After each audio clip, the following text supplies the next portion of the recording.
I don't think it rained that much, Bob. I don't either. I agree with Ned. Crowd rises to its feet, and the green is out. The Food City 500 underway from Bristol.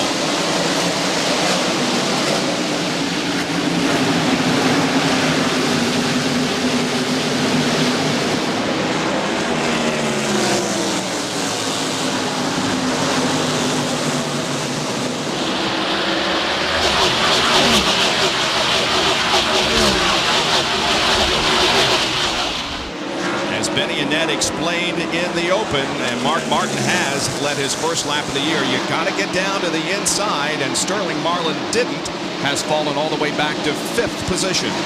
But now they begin to get in single file formation. Joe Nemechek is hung out. Yeah, Ernie Irvan was. Ernie finally got back down in after about a lap and a half, but Joe Nemechek's still out there. The car's still going by down on the inside. There's Jeff Gordon, Bobby Labonte. And there is Rusty, who's still trying to get around Skinner. Skinner leaves the door open there in the second corner, but Rusty didn't have the momentum to get around him. And Jeff Gordon is on the move. And Skinner is now, I thought he was going to let Rusty go by, but almost had some contact between those two cars. That's Mike Skinner in the 31 and Rusty Wallace, the 2. Oh, trouble up here in turn 4. We have Lake Speed, Elton Sawyer. In trouble. And Sterling Marlin was also involved in the crash. Sterling Marlin was on the move. He had just passed Waltrip, but the first caution is out on the 31 lap, and Lake Speed's car is most damaged from this accident. The car slid clear across the racetrack, and fortunately nobody hit him, but the damage had already been done when he hit the 4th turn outside wall. Tell you what, Kenny Schrader, yeah, he was involved in it. He's got some pretty good damage on his automobile as well. You can figure that there's an early accident. Ken Schrader is going to be involved in it. That seems the way things are going for him. Let's take a look. Lake Speed jumps on the brakes to avoid hitting the 87 car of Joe Nemechek. And behind him, while he's trying to get under control, the 25 and set 27 of Elton Sawyer, they make contact. That was not part of the Lake Speed wreck, but he ended up getting in the wreck because of those two cars behind him. There is Elton. He's out of the car. Okay, but a lot of damage to the Ford. So a big break for a number of cars that were about to go a lap down. A few already had. I remember when I used to could do that, jump over the wall like that. Ooh, Dale Jarrett and Jeff Burton got together coming off the turn 2, but there's a crash up here in turn 3, 4. Oh, and Bobby Hamilton. Man, oh man. It's so fast and the groove is so narrow, there's just no place to go. Just exactly what you guys talked about at the beginning of the show as they come back to the line. Wally Dallenbach trying but failing to get a lap back. And so a couple of more cars are damaged. Kenny Wallace and especially Bobby Hamilton. I mentioned that situation between Dale Jarrett and Jeff Burton. As they came off the turn 2, Jarrett was following Burton, and he got into it a little bit. Burton's car got a little bit sideways, and then he went down to the inside track. Burton did, but they didn't. They both got him straight out and went on. You can see some pretty serious damage to the Square D car. When the left front tire is knocked off like that, that means that suspension is going to be bent, more than likely. Let's see if we can tell exactly what happened with Kenny Wallace. We see Hut Strickland down on the inside, some contact. Kenny goes up the racetracks, tries his best to save it, makes some contact with the outside wall, comes down, car's going by, and the scoreboard's going to get in the way, I do believe. But Bobby Hamilton's going to come along right there and makes a hit. We'll get the impact of Hamilton and Wallace from a better angle right here. There's Earnhardt, and I think Ward Burton barely does make some contact. Maybe not. But here there's no place for Hamilton to go because Jeff Bodine, he drives up right in the left front with his right front. From Michael Waltrip's in-car roof cam.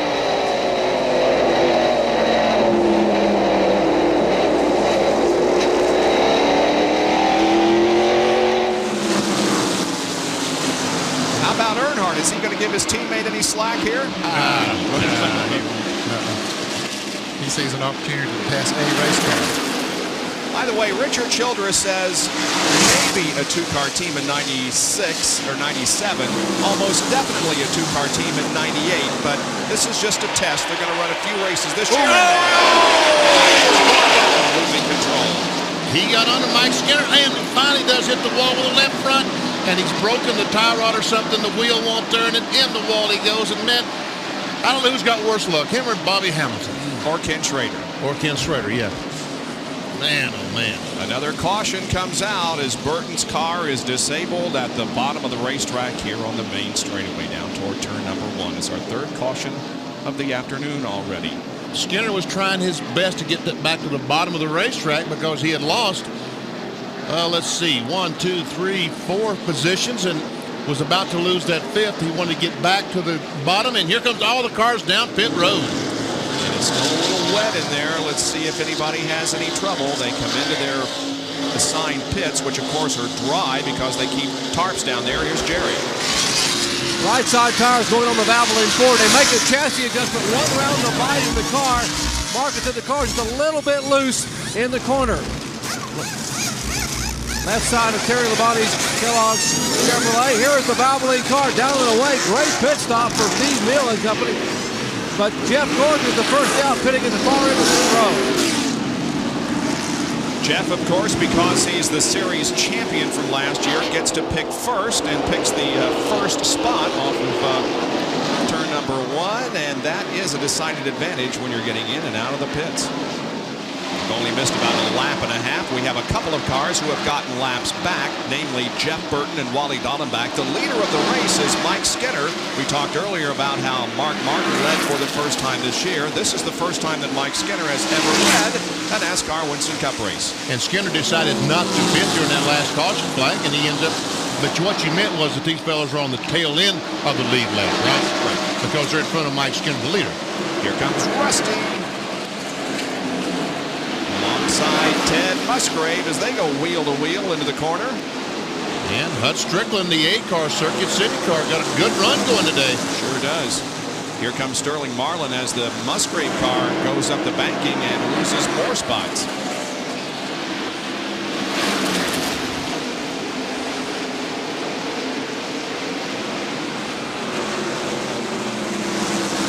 Jimmy Spencer, the 23 car, dives to the inside. There's Jeff Bodine, the 7 car. He put it on the backstretch. Evidently, he only changed 2 tires because he was able to get back on the racetrack in front of Jeff Gordon. Here's Mark Martin in 7th spot. Up ahead is Gordon.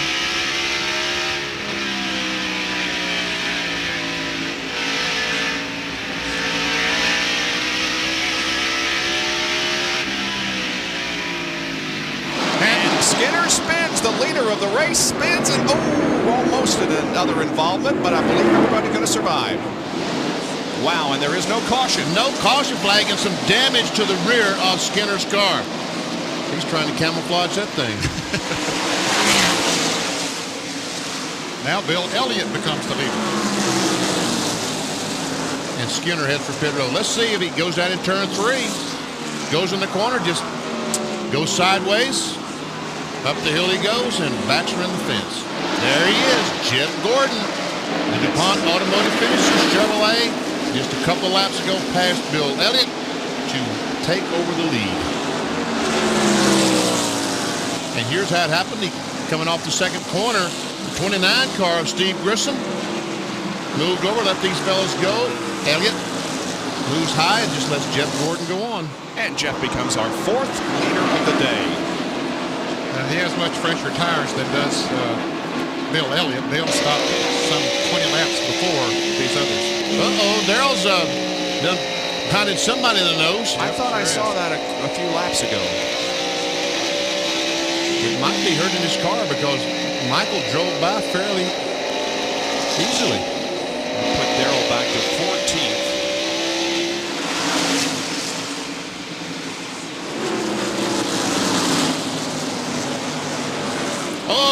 Crash over turn 1, 33 car, Robert Presley, and no caution. There's no caution. There's no caution. A lot of cars are slamming on the brakes, but no caution and no other car involved. And that's bunched up the field. Look at this. Man. There we see Elliott, Dale Jarrett, Ernie Irvin. Jarrett and others came close to getting the caution they needed, but it did not fall. And now here is Jeff Gordon to the inside of Ernie.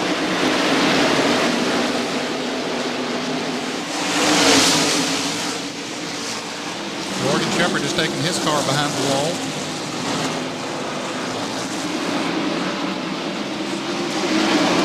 Lake Speed is back in the race. He's 168 laps down. Here's the spin.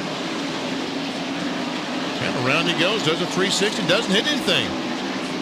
Derek Cope heads to the infield trying to dodge.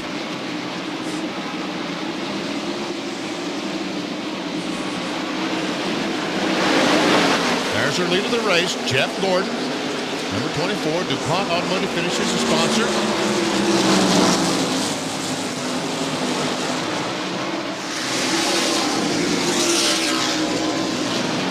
Mark Martin coming out as Jeff Gordon comes in. Jerry, he's making his way slowly toward you.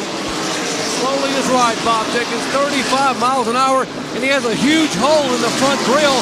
Take a look at the hole in the very front grille of this DuPont Chevy Monte Carlo. The wire screen has been punched away as they have changed right side tires. I'm not sure the crew has seen it yet. They do have a patch back here behind pit wall, but they have yet to patch it. And now they wiped some of the debris away, changed left side tires. He is down and away, and Dale Jarrett is with you. He's got fresh right side rubber. Now they're working on the left side. The front of the quality care board a little dented in, but not too bad. Jarrett waits on the left rear. It's on. He's gone to the back pitch to John and Michael Waltrip. 4 tire change for Michael Waltrip. No chassis adjustment. They get the lug nuts tied. A 4 tire change. Jeff Bodine also in for 4 tires, as was Kyle Petty. Let's go to Jerry Bobby Labonte's pit. Right side tires on the Interstate Battery Chevy Monte Carlo. Jimmy Maycar crew scramble around. Great change of right side tires. 1 can of fuel in, second can going in. Now trouble with the left front. The air gun. Chris Kelly can pick it back up, and Bobby is down and away. A flurry of pit stop activity. Labonte picked up the lead there for a Contact. Jeff Gordon and Michael Waltrip almost coming off turn 4. Michael had come out of the pits a few laps. About the time Gordon and Dale Jarrett came out of the pits. You see Dale Jarrett behind Michael Waltrip, so right now Jeff Gordon would have Dale Jarrett a lap down. That's exactly right, Denny. In fact, he's going to be, there's only going to be about 6 or 7 cars on the lead lap. Now, let's go to the pits, cover Sterling Marlin's pit. Sterling Marlin has returned to pit road. They're working on the right side. They must have had a bad right side tire. He got 2 new tires, went back in. Big, costly move for the 4 bunch. So the leader is Ricky Rudd, is that correct? According to our scoring. I think that's right. He has not made a pit stop yet. Rusty second, and Labonte is third. Look at Gordon's speed before and after the pit stop. Yeah, it picks up about 8 miles an hour, almost 7.5 miles an hour.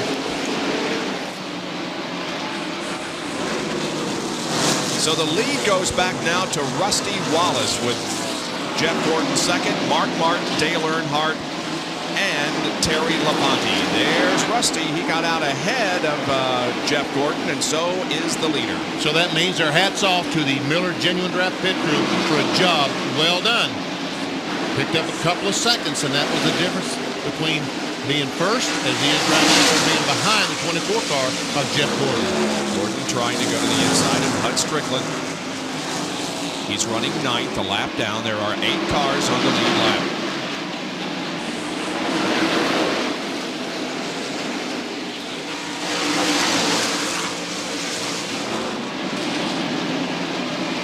Now only about a car length and a half separate first and second as Jeff drives right up on the back bumper now. The 41 car, Ricky Craven, is 1 lap down. He desperately wants to stay in front of the leader if he can. He's in 16th position. Rusty looks inside at the end of the backstretch. He's going to be able to pass him now. We'll see if Jeff comes along. Sure he will. Yep. Now here's Steve Grissom. And, oh, right in front of Jeff Gordon. He tried to maybe get out of the way and almost lost it. Now Rusty Wallace has Ted Musgrave and Jimmy Spencer up ahead. Musgrave is 3 laps down in 24th position. Spencer is just 1 lap down in 15th position. Musgrave just pulled aside and let both Rusty and Jeff pass by. Once again, we're checking the interval between Rusty Wallace, the leader of the race, the 2 car, and Dale Earnhardt, 3rd place car, number 3. And now we see Earnhardt is in some traffic. He was held up by Kenny Schrader just a little bit. He's now over 4 seconds behind the leader. So again, it all depends on traffic, where you catch traffic and how much you have to put up with traffic while you're trying to move to the front. Rusty goes around Jimmy Spencer, and that puts him 2 laps down. The next car that's 1 lap down and about to go 2 is Jeff Bodine, and he is right in front of Rusty Wallace.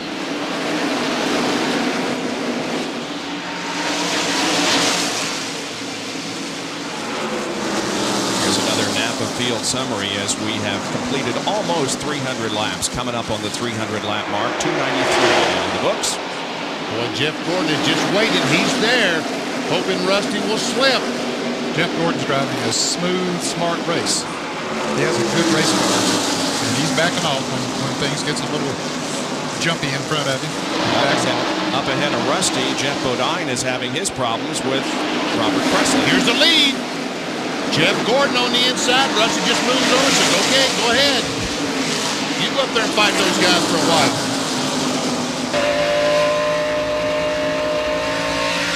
Robert Presley is going 3 laps down. Robert back in 21st position.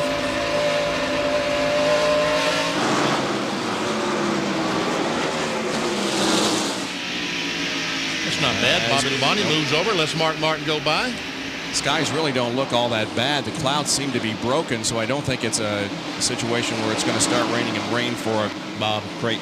You wasn't born in the mountains, were you? It's going to be raining in 5 minutes. It's raining right now, so harder. That's no part of prediction. Look over across that hill there. There's a shower. Oh, okay. Jerry, what do you say about it? Help me. Well, the bad news is I want to echo the fact that it is starting to rain a little bit now. We're getting some raindrops on some of the windows. Just talked with Ray Evernham a moment ago.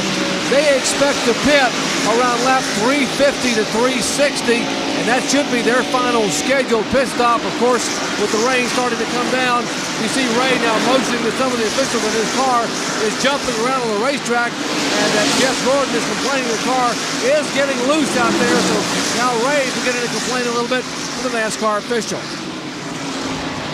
And yellow, no, they're calling for one. Yellow flag is coming out right now.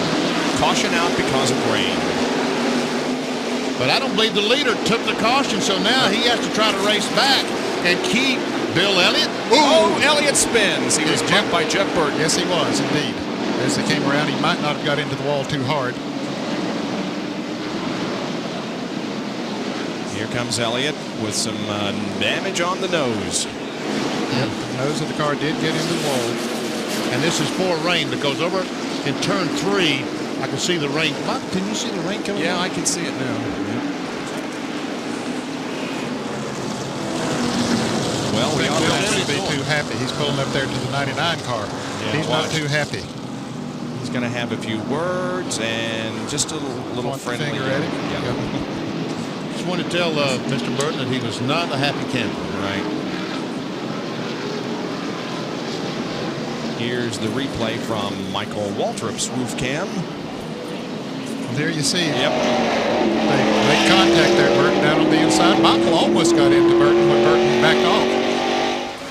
They're going to open pit road, guys, for both the cars on the lead lap and the cars that are lapped down, because when the caution came out for the rain and the 5-car pit road was actually open, so any car on the lead lap could have pitted at that time prior to the red coming out. So it would be unfair to penalize cars a lap down and hold them out of the pit. So now everyone can come in. You see the 24 cars pitting, the 3-car, Earnhardt and Company, Rusty Wallace, the Miller Daniel McGrath crew, working on his part, Mark Martin, the overhead camera, see Steve Neal and Company.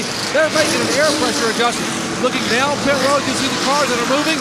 Jeff Gordon is down and away. You see Mark Martin's crew still working. Here's Rusty Wallace as they all head back to turn 1.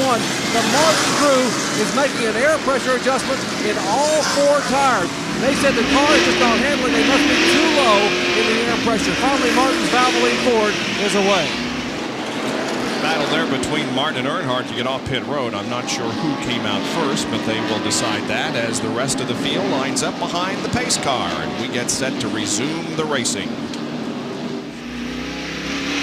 Looks pretty good over there back of that mountain. BP didn't go rain anymore. No, I think we're good to go for the rest of this race. And Good.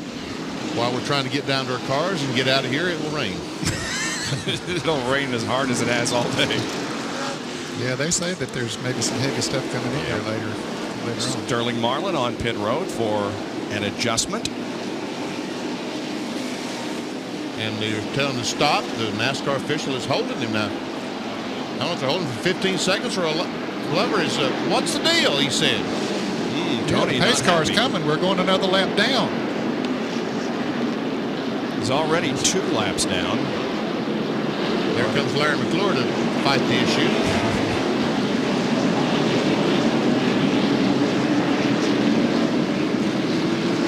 He's doing what he was told up there. That's right. They're calling the shots up in the tower.